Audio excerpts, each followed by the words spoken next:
북왕조 이스라엘의 수도인 사마리아를 이제 아람이 둘러싸서 그 공격이 엄중해서 성중이 줄이게 됐습니다. 그 나귀 머리 하나에 은 80세겔이고 비둘기똥 4분의 1갑에 은 5세겔이라 이렇게 되어 있습니다. 요 개역 개정판 전에 주로 쓰던 우리 성경 번역엔 합분테라 그래갖고 그 어지간한 한문 실력 갖고도 무슨 소리인지 모르게 돼 있었는데, 그러니까 비둘기 배설물 4분의 1갑이 은 5세겔이라 얼마나 줄였는지 짐작이 가죠. 그 이후에 나오는 내용은 더합니다. 자기 아들을 삶아 먹었다, 그런 표현까지 나오게 대단히 참혹한 지경에 이르고 있습니다.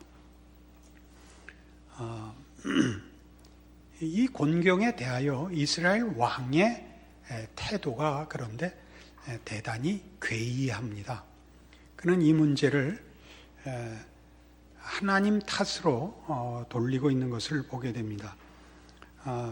26절 보시면 이스라엘 왕이 성 위로 지나갈 때 한 여인이 외쳐 이르되 나의 주 왕이여 도우소서. 왕이 이르되 여호와께서 너를 돕지 아니하시면 내가 무엇으로 너를 도우랴. 하나님 탓이다, 나한테 뭐라 그러지 마라, 이런 말도 하고, 또 30절에 보면 그 아이를 잡아먹은 그 소송에 대하여 왕이 그 여인의 말을 듣고 자기 옷을 찢으니라. 그가 성 위로 지나갈 때 백성이 본즉 그의 속살에 굵은 배를 입었더라. 그러니까 참혹한 현실을 그가 공감하고 참여하고 있습니다마는 책임은 이렇게 전가합니다. 31절 왕이 이르되 사밧의 아들 엘리사의 머리가 오늘 그 몸에 붙어 있으면 하나님이 내게 벌 위에 벌을 내실지로다. 그러니까 엘리사를 저주하는 것은 엘리사가 하나님의 종이기 때문이고, 이 모든 참혹한 현실은 하나님 탓입니다라는 그 분노와 저항을 명백하게 보이고 있습니다.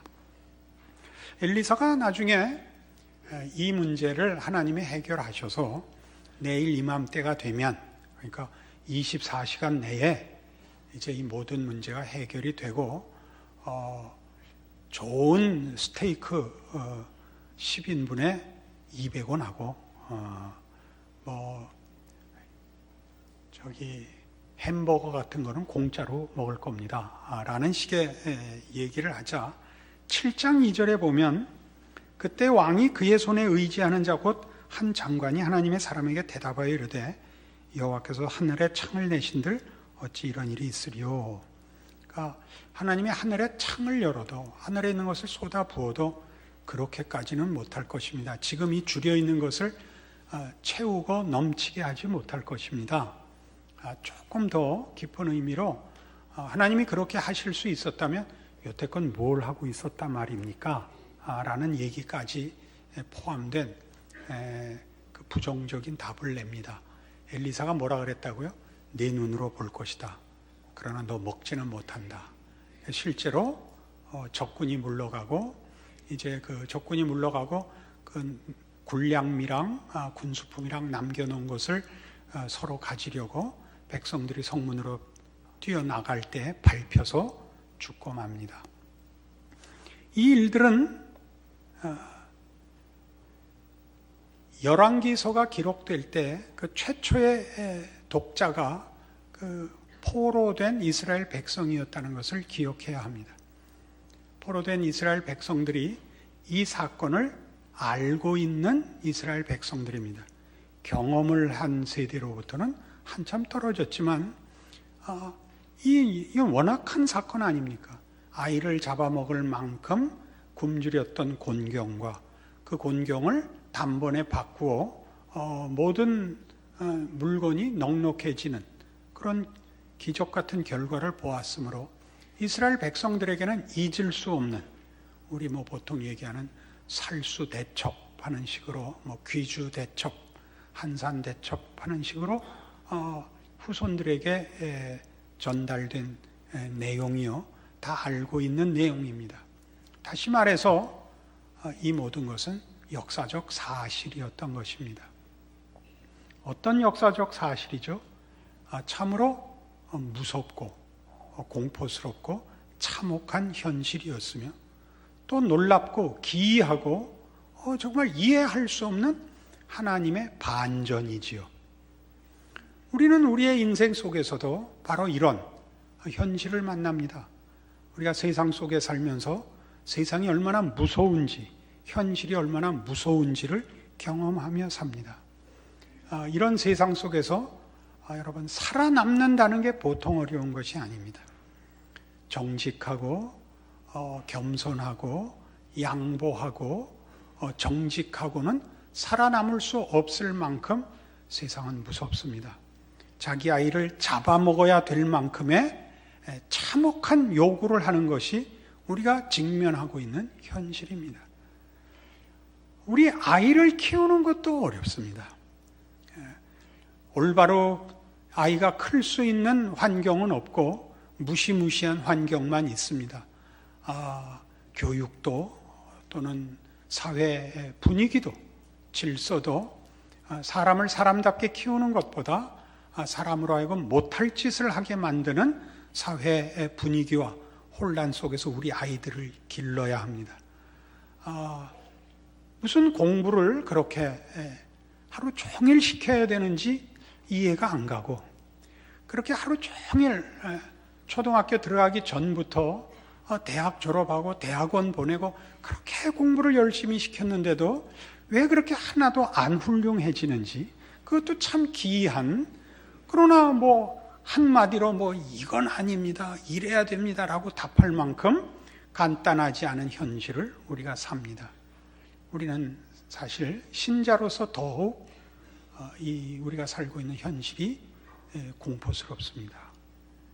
부정할 수도 없고 거부할 수도 없고 그렇다고 타협할 수도 없고 외면할 수도 없고 매일매일 정말 무섭도록 엄중하게 매일 와서 문을 두드립니다. 매일 아침 눈을 떠야 하고 하루를 살아야 하고 피곤한 몸을 눕혀야 합니다.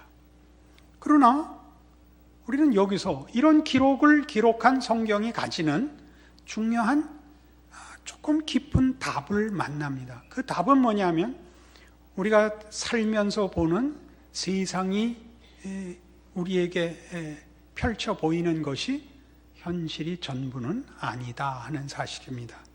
요한계시록 1장에 찾아가 보겠습니다. 성경 맨 끝책 398페이지에 오시면 마지막 신약 성경 요한계시록 1장 9절입니다.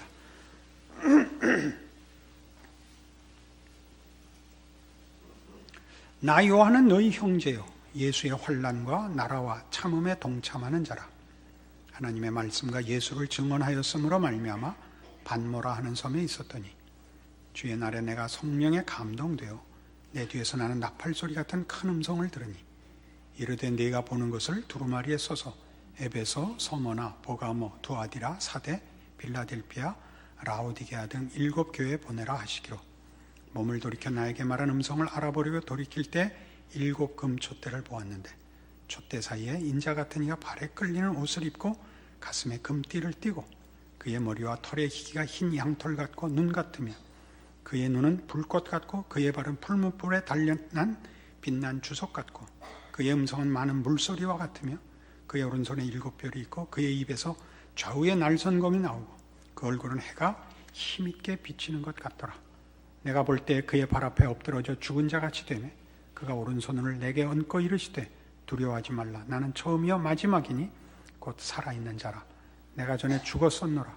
볼지어다 이제 세세토록 살아있어 사망과 음부의 열쇠를 가졌노니 그러므로 네가 본 것과 지금 있는 일과 장차 될 일을 기록하라 하는 말씀을 듣습니다. 예수님께서 오셔서 반모라는 섬에 유배된 사도 요한에게 나타나사 이렇게 말씀하십니다. 나는 시작이고 나중이며 처음이고 마지막이라. 나는 창조주요 심판자이며 이 모든 일을 세상과 역사를 시작한 이유 그걸 마칠 완성할 자라. 그리고 나는 죽었다가 살아난 자라. 지금 살아있는 자라. 지금 역사하는 통치자니라. 그렇게 말씀하십니다. 그러니까 우리가 아까 본 사마리아 성의 기근, 적군에 포위되어 참으로 신라 같은 생명을 연장해야 되는 곤경한 처지에 있는 그 모습이 우리의 현실인 것이 사실이지만 성경은 우리의 현실은 그것보다 더 큰 현실이, 그것보다 더 웅장하고 깊은 현실이 있다고 가르칩니다. 그 현실은 뭐냐? 하나님이 역사와 세계를 그리고 우리 모두를 지금 다스리고 있는 이 사실이 현실이라는 것입니다. 세상이 우리를 위협하며 펼쳐놓는 현실이 우리를 공포스럽게 하며 당황하게 하며 쩔쩔매게 한다면 하나님이 우리에게 펼쳐놓는 현실들은 우리를 위로하며 힘을 줍니다. 이렇게 말씀하십니다. 내가 주인이다. 내가 너희에게 생명을 주고 영생을 주려 하노라. 그러기에 내가 죽었었노라. 내가 내 교회를 지키고 있노라. 금촛대 사이를 다니며 7벼를 그 오른손에 들고 그 입에서 좌우에 날선 검으로 말씀하시는 주께서 이 세상은 교회와 교회로 부름받은 하나님의 자녀들이 주인공이니라 목적이니라 그것이 역사의 내용이니라 그렇게 말씀하신다는 사실이죠. 그것이 현실입니다. 우리는 세상의 위협 아래 있는 것도 사실이지만 하나님의 이 통치와 이 약속 속에 있는 것도 사실입니다. 그리고 이 사실이 말도 안 되게 큽니다.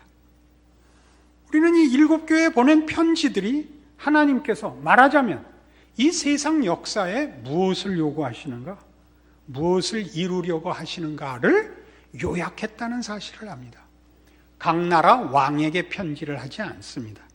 교회와 교회의 사자들에게 편지를 합니다. 나는 세상 나라를, 역사를 이렇게 인도하려 하고 내가 주인이며 내가 그 결국을 만들어낼 심판자이니 너희는 내 말을 들어라 이겁니다. 그는 어떤 권세를 갖고 말씀하시는가? 2장 1절 이런 권세로 말씀하십니다. 에베소 교회의 사자에게 편지하라. 오른손에 있는 7벼를 붙잡고 7 금촛대 사이를 거니시는 이가 가라사대입니다. 교회를 지키시는, 교회 안에 거하시는 입니다. 교회는 뭐라고요? 이 세상 나라의 역사와 내용의 주인입니다. 세상의 나라들이 서고 정권들이 서는 것은 하나님의 이 큰 일의 조역에 불과합니다. 그 주역은 교회입니다. 이 나라와 이 시대가 누구 손에 있느냐? 물론 하나님 손에 있고 그 하나님의 손길은 교회에 있습니다. 이 나라의 장래를 걱정하십니까? 이 나라의 현실을 걱정하십니까? 여러분 스스로 하나님의 손길로서 여러분의 인생과 현실을 하나님 앞에 바치십시오. 여러분이 신자로서 약속의 사람으로 존재하십시오. 하나님이 이 나라와 이 시대와 역사를 지키실 것입니다. 2장 8절에는 이렇게 나옵니다. 서머나 교회 사제에게 편지하라. 처음이며 마지막이며 죽었다가 살아나신 이가 이르시됩니다. 죽었다가 살아나신 이가 뭐죠? 부활하신 이입니다. 죽음을 이기시는 이요 죽은 자를 살리시는 이가 말씀하시기를. 오늘 우리 열왕기에서 본 본문이었죠. 합훈태 4분의 1값에 비둘기 배설물 4분의 1값에 은 5세겔입니다. 그러나 이제 고운가르 한 스아에 한 세겔 할 것입니다. 누가 그렇게 하죠? 죽은 자를 살리시는 하나님의 능력이 그렇게 할 것입니다. 이스라엘 왕의 실수는 무엇이었죠? 여호와께서 잠잠하신데 난들 어떻게 하란 말이냐? 그 왕의 시종은 뭐라고 말을 했죠? 하나님이 하늘에 창을 낸들 어찌 이런 일이 있겠느냐. 하나님이 실제로 하늘에 창을 내고 어떻게 했죠? 좋은 고기들을 쏟아 부어서 깔려 죽었죠. 고기를 보긴 하고 먹지는 못하는 결과를 보았습니다. 죽었다가 살아나신 이가 말씀하십니다. 이 사실을 기억하지 못한다면 우리의 현실은 두려울 수밖에 없습니다. 불안할 수밖에 없습니다. 그러나 이 사실을 안다면 여러분을 걱정시킬 수 있는 것은 없습니다. 3장 7절은 이렇게 얘기합니다. 빌라델피아 교회의 사제에게 편지하라. 거룩하고 진실하사 다윗의 열쇠를 가지시니 곧 열면 닫을 사람이 없고 닫으면 열 사람이 없는 그가 이르시되. 그분만이 역사의 진로를 정하십니다. 참다운 역사의 목표를 정하시고 이루실 수 있습니다. 그것이 누구에게 주어졌느냐? 8절에 있는 바와 같이 빌라델피아 교회에 주어졌습니다. 볼지어다 내가 네 앞에 열린 문을 두었을 때 능히 닫을 사람이 없으리라. 이게 성도들의 현실입니다. 성도된 신자, 신앙의 특권이죠. 책임이죠. 기적이죠. 이걸 놓고 산다면 우리는 신앙인일 필요가 없습니다. 그 신앙을 어디다 쓸 것입니까? 3장 14절에는 라오디게아 교회의 사제에게 편지하라. 아멘이시오 충성되고 참된 증인이시오 하나님의 창조의 근본이신 이가 이르시되. 그는 창조자입니다. 없는 것을 만들어내시는 분이십니다. 그가 이 명령을 내리십니다. 뭐에 관심을 갖고 있나 보시겠습니까? 2장 13절 무엇에 관심을 갖고 있나 보십시오. 네가 어디에 사는지를 내가 안다. 내가 안다. 네가 어디 사는지 내가 안다. 19절 내가 네 사업과 사랑과 믿음과 섬김과 인내를 안다. 여기 사업은 봉사를 의미합니다. 내가 네 봉사와 사랑과 믿음과 섬김과 인내를 안다. 우리의 관심은 뭐죠? 고통과 형통과 자랑이죠. 그렇죠? 우리의 관심은. 주께서는 거기에 관심이 없으십니다. 정치와 경제와 사회와 교육에 관심이 있지 않고 신앙생활을 하는 거에만 전혀 관심이 있습니다. 3장 11절은 내가 속히 오리니 네가 가진 것을 굳게 잡아 아무도 네 면류관을 빼앗지 못하게 하라. 면류관을 빼앗지 못하게 하라 그랬으니까 네가 가진 것은 면류관을 받을 일에 해당하는 것이겠죠. 전혀 신앙의 문제입니다. 여러분이 신자라는 것은 대단히 중요한 것입니다. 여러분의 매일이라는 일상을, 오늘이라는 하루를 신앙인으로 살 것이냐 말 것이냐보다 더 중요한 것은 없습니다. 닥친 위기를 어떻게 해결할 것이냐는 2차적인 문제라는 사실이죠. 신자의 인생은 신앙적이지 않은 것이 없다는 뜻입니다.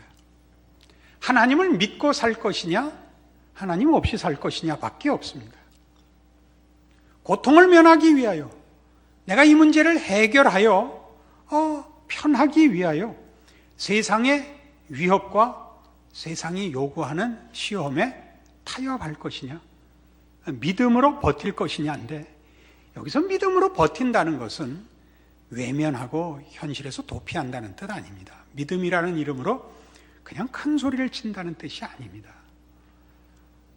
현실은 신자에게도 동일한 권세를 가지고 옵니다.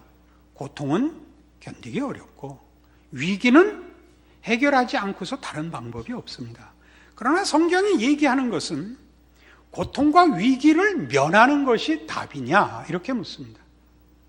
고통과 위기가 어떤 의미에서 신앙과 연결되느냐 하는 것이죠.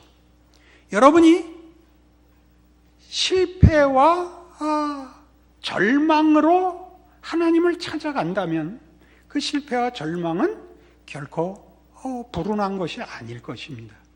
그러나 여러분이 넉넉하고 승리해서 하나님을 잊는다면, 찾아갈 필요가 없다면 그것은 분명히 성공이 아닙니다. 이 얘기를 하자는 것이죠. 하나님은 우리를 이상하게 이 현실 속에 두고 있습니다. 우리는 시간과 공간의 제약을 받으며 우리가 사는 시대와 사회 속에 놓여 있습니다. 우리는 우리가 사는 이 시대의 풍조와 흐름과 그리고 우리가 사는 나라와 그 사회 속에서의 요구들과 무관할 수 없습니다. 우리가 속한 이 나라, 이 땅의 정치, 경제, 사회, 문화의 영향과 우리가 분리되어 있을 수 없습니다. 그러나 그것 자체가 우리에게 신앙을 주거나 신앙을 빼앗지 않습니다. 우리를 신앙으로부터 떼어내려는 시험이 될 수 있죠. 우리가 그 문제들을, 고통들을, 위기들을, 고난들을 생각하고 더 깊이 묵상하여 하나님 앞에 그 문제를 끌고 간다면 우리를 넘어뜨릴 수 있는 건 아무것도 없습니다. 우리가 당하는 고통마저도, 우리가 당한 실패마저도, 우리가 해결하지 못하고 지고 있는 버거운 어떤 현실적인 짐들이라 할지라도 그것이 나를 하나님을 찾아가게 한다면 그건 다 복입니다. 그건 하나님의 인도하심입니다. 그러나 내가 하나님을 찾아갈 필요가 없는 조건 속에 있어서 아무 생각을 하지 않는다면 그것이야말로 무서운 현실인 것입니다. 3장 18절에는 그래서 이런 권면이 나옵니다. 내가 너를 권하노니 내게서 불로 연단한 금을 사서 부여하게 하고 흰옷을 사서 입어 벌거벗은 수치를 보이지 않게 하고 안약을 사서 눈에 발라 보게 하라. 이건 왜 나오죠? 앞에 있는 이 17절 때문입니다. 네가 말하기를 나는 부자라 부요하여 부족한 것이 없다 하나 네 곤고한 것과 가련한 것과 가난한 것과 눈먼 것과 벌거벗은 것을 알지 못하는도다. 우리는 이 성경의 지적을 통하여 우리의 현실을 다시 한번 분석할 필요가 있습니다. 우리의 분석은 고통을 기준하고 세상적 자존심에 근거하고 있을 뿐입니다. 자랑할 것과 여유 있을 것 외에 우리의 관심은 1차적으로 없습니다. 그러나 여러분이 신앙인이라면, 하나님을 아버지라고 고백한다면 우리는 하나 더 생각해야 됩니다. 우리는 신앙인인가? 매일매일 허락되는 오늘이라는 시간을 하나님의 사람으로 존재하는가? 그 고통과 실패와 생각해야 되는 모든 걱정들을 끌어안고 현실을, 하나님을 불러 하나님 앞에 현실을 바치고 있는가? 이렇게 물어봐야 됩니다. 저는 여러분에게 쉽게 세상적인 현실의 어려움들을 신앙이라는 이름으로 하나님께 떠넘길 수 있다고 얘기하는 것 아닙니다. 하나님을 찾기만 하면 현실적인 어려움이 다 해결된다는 얘기를 하는 것도 아닙니다. 우린 그걸 끌어안아야 됩니다. 하나님을 섬기는 자로서 우리의 현실을 끌어안으셔야 됩니다. 그러면 그 죽음이 우리에게 부활 생명을 만들어낼 것이며 우리를 괴롭히는 것들이 우리를 연단하여 불러 연단한 금이 되게 할 것입니다. 그것이 성경이 오늘 우리에게 요구하고 약속하는 것들입니다. 만일 우리가 이 신자의 신앙 현실을 놓친다면 우리는 하나님의 통치와 우리의 신앙 고백을 헛되게 만드는 것이 됩니다. 현실에 우리의 신앙을 도입하고 우리의 현실을 하나님 앞에 끌고 가 하나님이 나에게 허락하신 믿음으로 내가 사는 현실을 통치하게끔 맡길 수 없다면 우리는 역사를 중지하고 하루라는 현실을 외면하고 건너뛰는 사람이 될 것입니다. 말하자면 그것은 존재하지 않는 존재가 되는 것입니다. 매일매일의 삶은 하나님이 내 편을 드느냐 아니냐, 내 기도에 응답하느냐 안 하시느냐의 문제가 아닙니다. 하나님은 늘 함께 하십니다. 하나님의 하나님 되심과 그 능력과 신실하심은 중단되지 않습니다. 문제는 우리가 잘못 느끼고 있다는 사실일 뿐입니다. 하나님 앞에 여러분의 매일을 바치십시오. 만일 그렇게 하지 않는다면 우리의 신앙은 공허해지죠. 그것은 금욕주의로 가거나 도덕주의로 가거나 종교적 미덕에 불과해집니다. 구호가 되고 명분이 될 수는 있을지 몰라도 한 생명을 현실에서 살아 움직이게 하지 못합니다. 이 싸움을 하십시오. 이 싸움 쉽지 않습니다. 이 싸움 하십시오. 다른 사람이 한 것 보는 것으로 만족하지 마십시오. 여러분 스스로가 이 신앙의 싸움을 싸우십시오. 매일의 싸움이 하나님을 모신 기적의 인생이 되게 하십시오. 그리하여 하나님이 지금 세계와 역사의 주인인 것을 보십시오. 누리십시오. 계시록 2장 10절은 그래서 우리에게 이런 권면을 합니다. 이 권면을 여러분들이 기억하시기 바랍니다. 너는 장차 받을 고난을 두려워하지 말라. 볼지어다 마귀가 장차 너희 가운데서 몇 사람을 옥에 던져 시험을 받게 하리니 너희가 10일 동안 환난을 받으리라. 네가 죽도록 충성하라. 그리하면 내가 생명의 면류관을 네게 주리라. 고난을 약속받고 있습니다. 환난을 약속받고 있습니다. 그러나 그것은 면류관을 얻는 유일한 과정입니다. 여러분의 신자된 인생과 현실을 믿음으로 깨우치시는 오늘의 말씀이고 그 믿음으로 살아내시는 하나님의 역사를 여러분의 인생으로 써가는 귀한 인생 되기를 바랍니다. 기도하십시다. 하나님 아버지 은혜를 감사합니다. 하나님이 역사와 세상의 주인이십니다. 그리고 우리의 아버지십니다. 우리를 통하여 역사를 움직이며 우리야말로 역사의 주인입니다. 세상이 주는 미혹과 시험과 위협에 지지 말게 하옵소서. 저들은 아무것도 아닙니다. 오직 하나님만이 만유해 주시며 시작이요 나중이시며 창조주시여 심판자시며 부활 생명의 주인이시며 우리와 함께 기적을 이루시는 우리의 오늘 아버지십니다. 이 믿음으로 우리의 삶을 바치고 더욱 중요하게 매일매일을 하나님의 자녀로 사는 믿음의 순종과 기적의 하루를 또한 주시는 우리 하나님임을 믿게 하시고 따르게 하옵소서. 우리 중에 아무도 세상을 받고 하나님을 확인하려 하지 말고 나 자신을 들여 하나님이 누구신가를 확인하는 인생을 사는 복된 오늘의 말씀이 되게 하여 주시옵소서. 예수님 이름으로 기도합니다. 아멘.